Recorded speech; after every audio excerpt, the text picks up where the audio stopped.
আজকে আমরা সেই চারটি কারণ উল্লেখ করব, যেই চারটি কারণে রোজা ভঙ্গ হয়ে যাবে এবং রোজার কাফফারাও দিতে হবে এবং কাজাও করতে হবে। এগুলো করা ওয়াজিব। এক নম্বর কারণ হচ্ছে রোজা অবস্থায় ইচ্ছাকৃতভাবে রোজার নিয়ত করার পর ইচ্ছাকৃতভাবে যদি পানাহার করে তাহলে রোজা ভঙ্গ হয়ে যাবে এবং রোজার কাফফারা দিতে হবে, কাজাও করতে হবে। দুই নম্বর হচ্ছে স্ত্রীর সাথে যদি সহবাস করে রোজা অবস্থায় তাহলে রোজা ভঙ্গ হয়ে যাবে, রোজার কাজা দিতে হবে এবং কাফফারা দিতে হবে।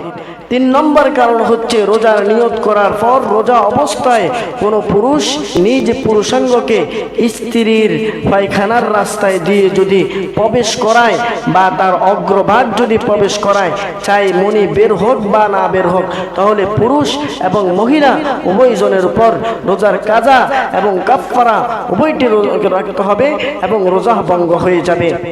চার নম্বর কারণ হচ্ছে রোজা অবস্থায় কোনো বৈধ কাজ করেছে, যেমন স্ত্রী চুম্বন করেছে বা মাথায় তেল দিয়েছে, এই সমস্ত কারণে রোজা ভঙ্গ হয় না।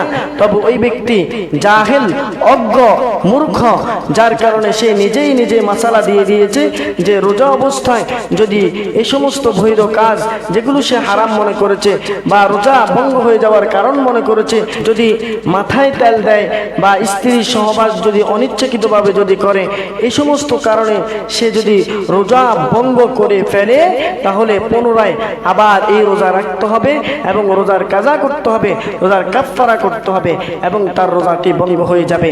এই চারটি কারণ, যে চারটি কারণে রোজা ভঙ্গ হয়ে যায় আমি আপনাদের সামনে আলোচনা করেছি। আল্লাহ রাব্বুল আলামিন আমাদেরকে এই সমস্ত বিষয়গুলো জানার এবং বুঝার তৌফিক দান করেন।